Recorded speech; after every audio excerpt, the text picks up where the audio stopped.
Ganda dito guys, as in. Ganda-ganda pala ng Haneda sa taas. Hindi ako nakayat dito eh. Mag-iisang taon na ako dito sa loob ng Haneda guys. Pero never pa ako nakakyat dito sa 4th floor. Hanggang 3rd floor lang ako at saka 2nd floor. Wow. Ganda. Makapunta ka doon na makapagpa-picture. Kala nga picture sa atin.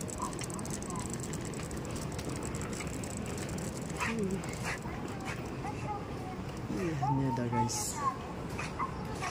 Ganda. Wow, ganda kaya ng Haneda. Parang hotel lang ba eh? Airport oh, ganda. Shops and restaurants. Tignan muna natin yung aeroplano natin kung anong oras. Kung nakalapag na ba yung aeroplano natin. Wala pa. Ah, ito. Oh. Ito yung aeroplano natin. Patay. Andiyan na pala. Let's go. Naka-Japanese ba eh? Patay. Paano natin mababasa yan?